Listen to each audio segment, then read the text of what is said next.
Páni, vítajte u mňa v štúdiu. Ja sa vás trošku bojím, chalani, takže ja začnem nenápadne e-mailom. Čave story.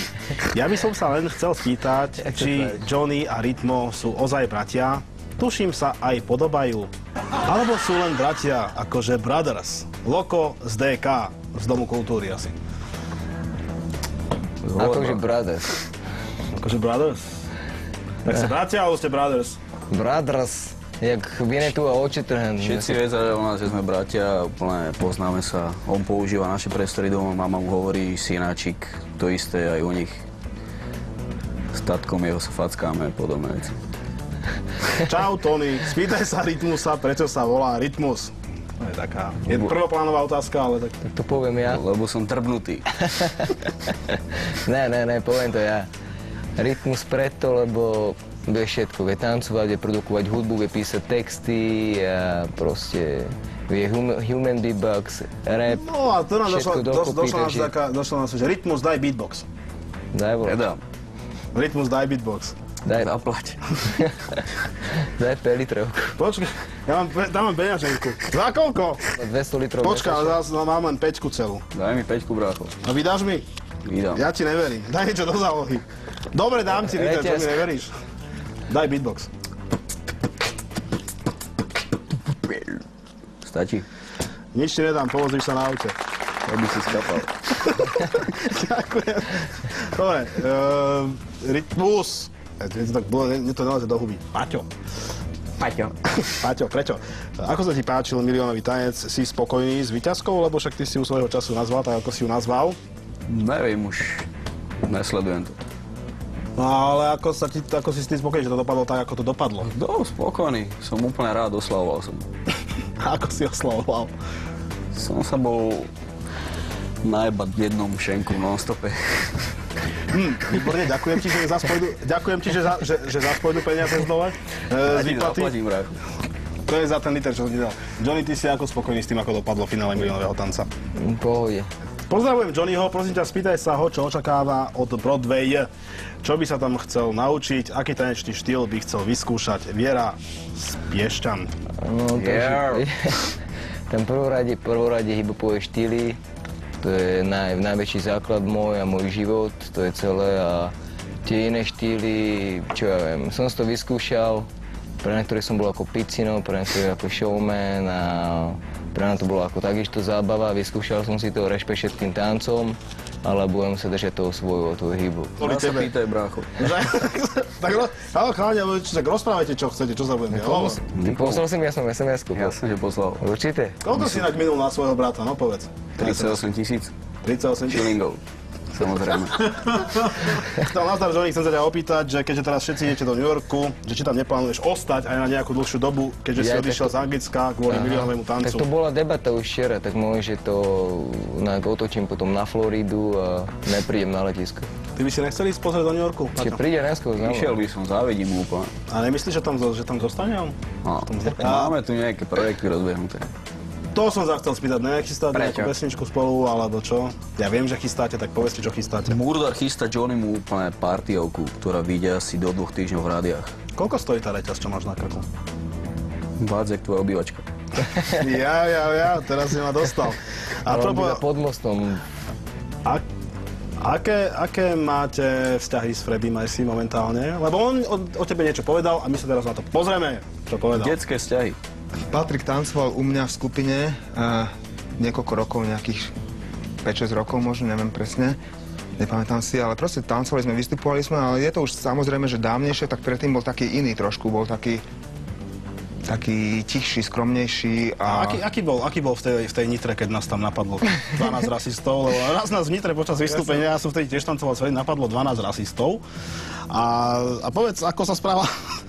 Povedz, ako sme sa správali my dvaja, povedz, ako sa správal Patrik, ktorý je dneska. Tak vznikla tam strašná bitka, vyslovene o život, kde teda sme sa my dvaja bili proti obrovskej väčšine a musím teda podotknúť, že sme zvíťazili, není o tom pochyb. Inak pomer bol, že ty 9 a 1, ale to nevadí, Freddy robí karate. Ale pomáhali nám aj dievčatá zo skupiny, ktoré sa zapojili aspoň svojim pišťaním. A kde bol Patrik? Patrik utekal úplne niekam dozadu do šatne a nám sa schoval a zavral za sebou dvere a nechcel výjsť von.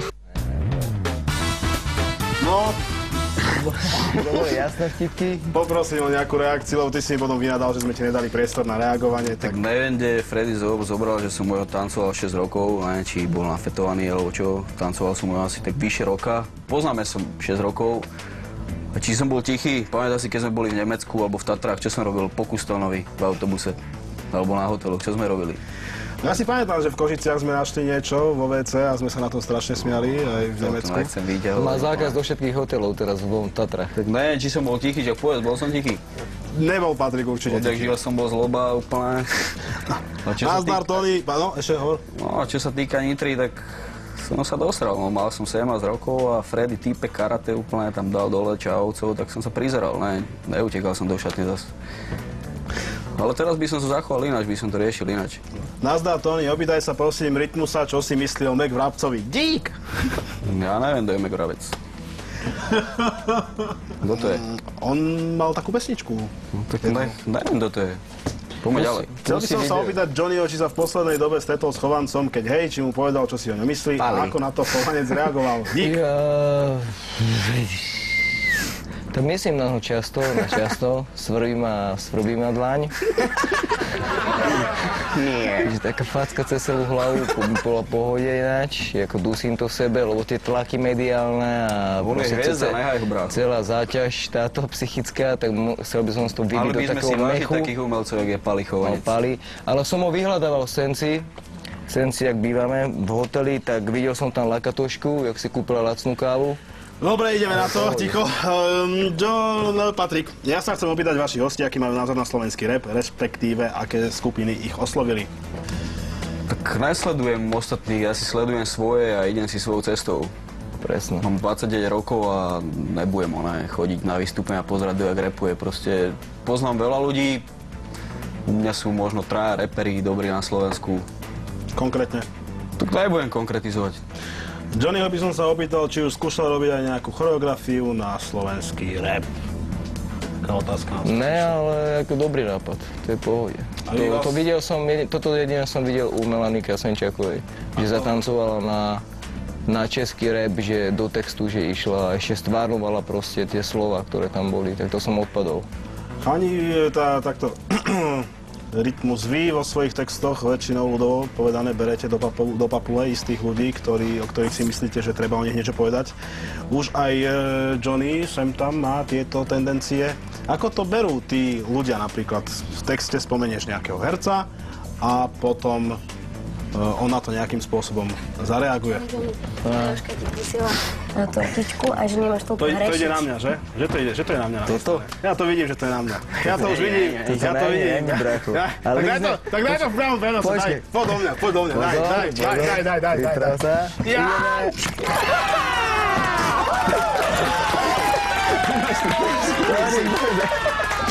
Ty debil, to má za to všetko, čo si nám robil po celý čas. A ja som vedel, že to ide na mňa toto.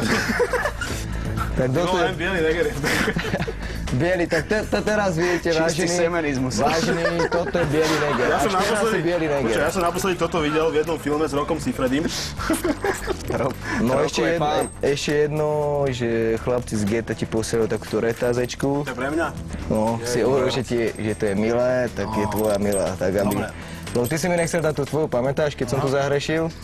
Ja ti dávam preto, lebo si bol dneska odvážny a... Počkaj, ale prečo ste mi dali takú šajbu? Nič, takto chalani. Lebo si cigán. Počkaj, poviem teraz jednu, ja poviem do kamery. Ja vás srdečne pozývam aj na budúci týždeň, kedy ešte bude relácia na Paškál a budeme sa teda venovať tomu, čo bolo najlepšie v Paškáli. Tuto sobotu sledujte miliónový tanec, kde sa bude tancovať a všetko bude super. Jackson v tom tráleri. Ďakujem a rozlučíme sa tancom s Johnným a s Rytmusom a všetky veci dáme proste nejaké cigánske tance a... Jaké cigánske body. To výzvu kmeťobe.